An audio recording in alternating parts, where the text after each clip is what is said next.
ఏరా విమల్, ఏం ఆలోచిస్తున్నావు? ఏం లేదు విమల్. ఇప్పుడు మహాభారతంలో కర్ణుడు గొప్ప, అర్జునుడు గొప్ప? ఏమయ్యా కర్ణుడు అర్జునుడు అని పెద్ద పెద్ద మాట్లాడుతున్నావు? ఏం లేదు మా, కల్కి సినిమా చూసినప్పుడు నాకు ఇదే డౌట్స్ అనిపిస్తుంది. సరే నువ్వు చెప్పు, ఇద్దరిలో ఎవరు గొప్ప? ప్రభాస్ నటించాడు కాబట్టి కర్ణుడే గొప్ప అనుకుంటా. ఏడిసేవలే, పురాణ జ్ఞానం లేకుండా సినిమా చూసిన ప్రతి ఒక్కడు ఇదే అనుకుంటాడు. సరే నువ్వు చెప్పురా. సరే కానీ వాళ్ళిద్దరి కోసమే కాదు కానీ మహాభారతంలో టాప్ 5 యోధుల గురించి నీకు చెప్తా ఈరోజు. ఏంటి వీళ్ళిద్దరు కాకుండా ఇంకా 5 ఉన్నారా? చాలా మంది ఉన్నారు మాయ, కానీ నీకు అందులో టాప్ 5 యోధుల గురించి మాత్రమే ఈరోజు చెప్తాను. ఇప్పుడు మనం 5 to 1 వెళ్దాం. ఇది చాలా ఇంట్రెస్టింగ్ ఉంది, చెప్పమా. టాప్ 5 అంటే భీష్ముడు.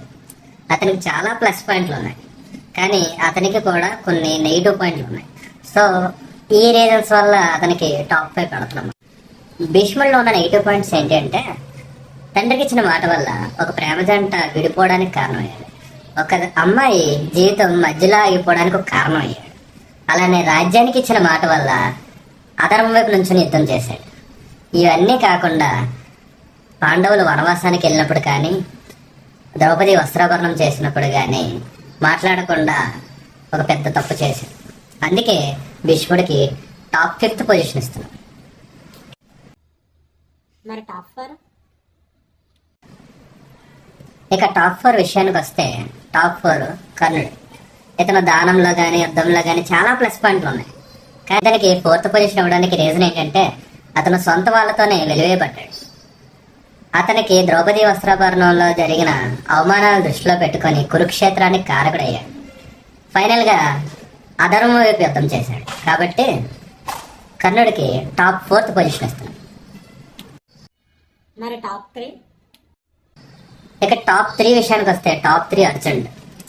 ఆయనకి కృష్ణుడు తోడుగా ఉన్న, ధర్మం వైపు యుద్ధం చేసిన, ఆయనకున్న ఒకే మైనస్ పాయింట్ ఏంటంటే ఇతని కారణంగా ఒక గొప్ప స్టూడెంట్ మహాభారత కథలో ఒక చిన్న పార్ట్గా మిగిలిపోయాడు. లేదంటే మహాభారత కథ వేరే విధంగా ఉండేది.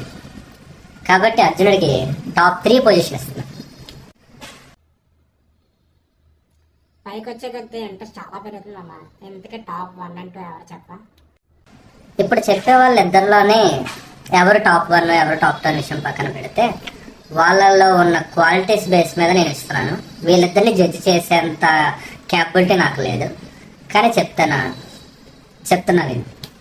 ఎవరు అమ్మ వాళ్ళు? వాళ్ళిద్దరు ఎవరంటే ఒకరు అభిమన్యుడు, ఒకరు ఏకలవ్యుడు. ఇంకా అభిమన్యుడి విషయానికి వస్తే అభిమన్యుడు కృష్ణుడు కృప వల్ల తను కడుపులో ఉండగానే పద్మవ్యూహాన్ని ఎలా ఛేదించాలో నేర్చుకున్నాడు. కానీ పూర్తిగా కాదు, సగమే నేర్చుకున్నాడు. సగం నేర్చుకున్నా సరే ఎదురుగా ఉన్నది అతిరథ మహారాజులైనా సరే ఎటువంటి సంకోచం లేకుండా భీకరమైన యుద్ధం చేశాడు. మహావీరుల్లా యుద్ధం చేశాడు. అతను ఎక్కడా తప్పు చేయలేదు. కానీ అక్కడున్న అతిరథులు మహారాజులు దొంగ దెబ్బ తీయడం వల్ల పద్మవ్యూహాన్ని పూర్తిగా ఛేదించలేక మధ్యలోనే వీరమరణం పొందాడు. ఇక ఏకలవ్యుడి విషయానికి వస్తే ఎవరి సపోర్టు లేకపోయినా, గురువు విద్య నేర్పించకపోయినా, గురువు విగ్రహాన్ని మట్టితో చేసి తననే గురువుగా భావించి అంత విద్యలో నేర్చుకున్నాడు. కానీ గురువు ఒకరికి ఇచ్చిన మాట నిలబెట్టుకోవడం కోసం తన బొట్టనవేలు అడిగితే కర్ణుడు గతంలో జరిగిన అవమానాలని దృష్టిలో పెట్టుకొని నేను ఎవరు అనకుండా క్లియర్గా తన బొటనవేలుని తీసిచ్చేశాడు. సో దానివల్లే తన జనన మరణాలు కూడా మహాభారతంలో లేవు. కేవలం తన బొటనవేలుకి ఇచ్చిన కథ మాత్రమే ఉంటుంది. అదే గనక ఏకలవ్యుడు మహాభారతంలో ఉండుంటే కథ వేరే విధంగా ఉండేది. ఏకలవ్యుడు దుర్యోధనుడి పక్కన నుంచుంటే అధర్మమే గెలిచేది. అదే అర్జునుడి పక్కన నుంచుంటే ధర్మం గెలిచేది. ఏదైనా సరే గొప్ప యోధులుగా చెప్పుకున్న ఎవరి పేర్లు బయటకు వచ్చావు కాదు. మహాభారతం మొత్తాన్ని ఒంటి చేత్తో నడిపించగల వీరుడు ఏకలవ్యుడు. కాబట్టే నేను అతనికి నెంబర్ 1 పొజిషన్ ఇస్తున్నాను. నెంబర్ 2 అభిమన్యుడికి ఇస్తున్నాను. విన్నావు కదా, ఇది టాప్ 5 యోధుల గురించి. ఇంకా చాలా మంది ఉన్నారు. వాళ్ళందరి గురించి నాకు తెలియాలంటే ఖచ్చితంగా మహాభారతం చదవాల్సిందే. మహాభారతం చదవకుండా ఈ సినిమాలు సీరియల్లో చూస్తే ఏం తెలియదు, ఎందుకంటే సినిమాటిక్ లిబర్టీ గురించి తీసుకొని లేదంటే సీరియల్లో కొంచెం ఎక్స్టెండ్ చేయడానికి కానీ కథని కొంచెం వక్రీకరిస్తారు.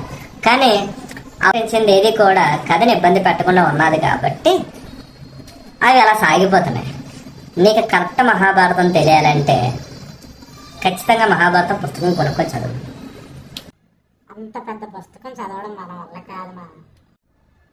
అయితే నువ్వు నన్ను ఫాలో అవ్వు. నేను మహాభారతం కథని నీట్గా క్లియర్గా ఏ కథ దేనికి లింకింగ్ అనే నీట్గా వివరిస్తాను. నువ్వు నన్ను ఫాలో అవ్వు, క్లియర్గా అన్ని విషయాలు చెప్తాను. మహాభారతం చదవకుండా వింటూనే చూస్తూనే నువ్వు మహాభారతం గురించి మొత్తం తెలుసుకుంటావు. కొన్ని ప్లస్ పాయింట్లు చెప్తాను, కొన్ని మైనస్ పాయింట్లు చెప్తాను. కాబట్టి నన్ను ఫాలో అవ్వు. అయితే డన్, నేను నిన్ను ఫాలో అవుతా.